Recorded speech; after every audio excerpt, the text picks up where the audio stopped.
Allez, c'est l'heure de notre feuilleton consacré cette semaine aux voix du sport. Professionnels ou amateurs, ils font tous vivre leur passion à travers leur voix. Ce soir, l'épisode 2 nous raconte l'histoire de Daniel Manjas, commentateur historique et très populaire du Tour de France. Vivien Roussel et Maxo l'ont retrouvé en Normandie sur les routes du Paris-Camembert. On peut applaudir les trois animateurs de la journée. Avec Perry Québec, Alexis Gouchard que nous retrouvons en tête. L'équipe United Dilker. Pour tous ceux qui vivent le vélo derrière une barrière, il est la voix, celle des grands moments, des échappées gagnantes, des sprints serrés. Une voix chaude et éraillée qui jaillit, qui trouve sa source en Normandie. Cette voix a un nom, Daniel Manjas. Il y a plus de 50 ans, le gamin de Saint-Martin-de-Landelle avait des rêves plein la tête, de vélo, de micro. Il y avait un café là sur la droite. Le patron du café était également le président du comité des fêtes. Il s'appelait Henri Pigeon et il n'y avait pas de speaker. J'avais 16 ans. Puis je jouais au baby-foot et je commentais les matchs Copa, Wedling, Rodzik. Il me dit, mais on n'a personne pour commenter dimanche. Et il me dit, on te donne 1 franc chacun. C'était en 65. J'avais 15 ans, donc on te donne 1 franc chacun si tu commentes. Près de 6000 courses plus tard, il est toujours là. Fini les 40 ans de Tour de France et les grandes classiques. Mais il commente encore une centaine d'étapes chaque année, avec toujours le même souci du détail. Quand j'ai commencé, les 300 pros, c'était les mêmes toute l'année. Maintenant, il y en a à peu près 3000.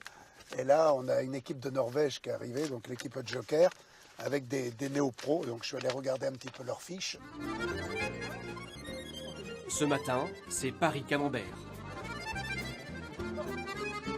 Comme sur toutes les courses de vélo, Ça va bien? Ça va et toi? Ça va. Daniel se sent comme chez lui. Ma chérie, viens m'embrasser. S'il y a des mecs qui me serrent la main. Alors, Soren, ça va toi? T'as pas une ride, dis donc. Un peu de bébé. On est fiers d'avoir des Normands qui n'économisent pas leur salive. Bien souvent, il est plus connu que les coureurs, des cyclistes qui le fascinent. Daniel est incollable. Il y a quelqu'un qui est de la Manche, en parlant d'Anquetil, qui m'a dit qu'Anquetil avait gagné à Montpinchon. Non. Alors non, c'est ce Médaillé de bronze au championnat du monde. Oui. Des 100 km contre la montre. Avec l'équipe de... Oui. Saint-Sébastien. En 65. Bonne réponse.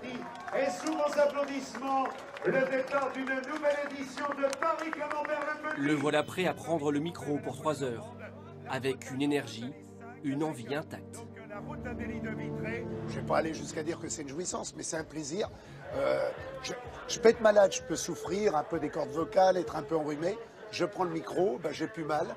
J'ai l'impression que c'est une thérapie exceptionnelle. Dans quelques minutes, nous aurons le premier passage sur notre ligne d'arrivée actuellement. Il parle à s'en couper le souffle.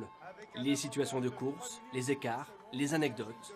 À 69 ans, l'heure de sa retraite n'a toujours pas sonné. Je me vois pas dire, tiens, c'est la dernière fois que je viens chez vous. Non, j'ai hâte d'être à l'année prochaine. Même si on ne demande pas à vieillir. Mais je fais tellement un métier passionnant que je voudrais que le temps se fige. Une arrivée, une émotion de plus pour Daniel Manjas. Il a cultivé toute sa vie sa recette du bonheur, s'amuser, regarder le monde avec ses yeux d'enfant pour devenir la plus grande voix du cyclisme.